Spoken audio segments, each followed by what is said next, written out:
इस कहानी का एक हिस्सा आज भी एक्सप्लेन नहीं हो पाया, क्योंकि जिस व्यक्ति की आवाज़ इस वॉइसमेल में है वो उस वक्त जिंदा ही नहीं होना चाहिए था।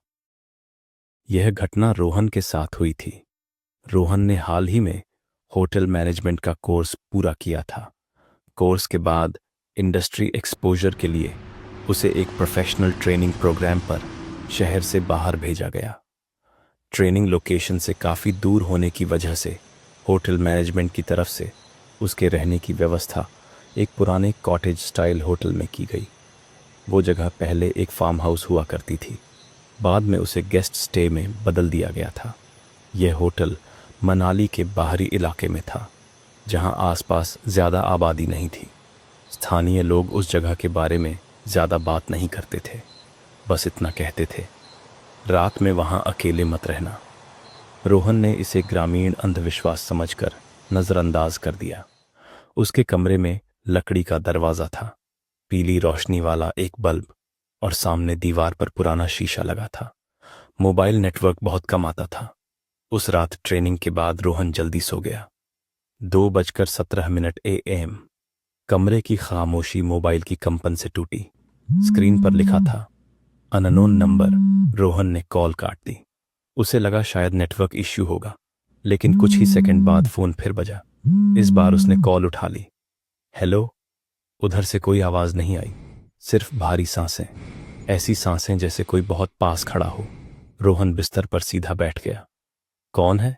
उसने पूछा। कुछ सेकंड की खामोशी के बाद फोन पर आवाज आई। वो आवाज रोहन की अपनी थी। पीछे मत देखना। रोहन का दिल तेज धड़कने लगा।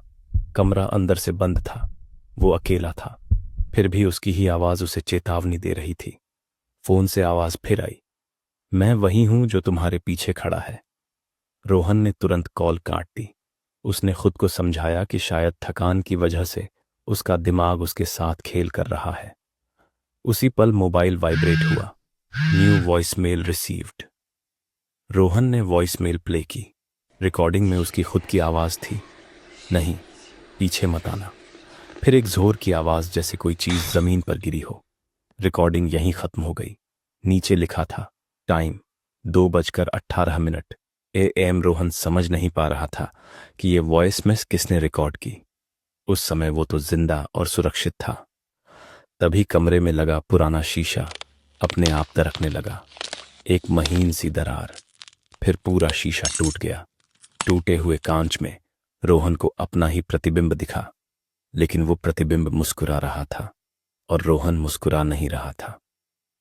अगली सुबह रोहन ने होटल छोड़ दिया। ट्रेनिंग पूरी होने से पहले वो शहर लौट आया।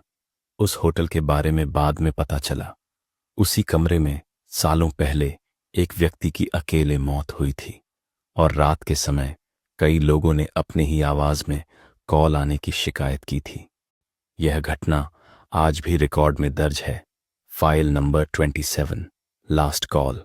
और वो वॉइसमेल रोहन ने कभी डिलीट नहीं की। वो बस फोन बंद करके रखता है।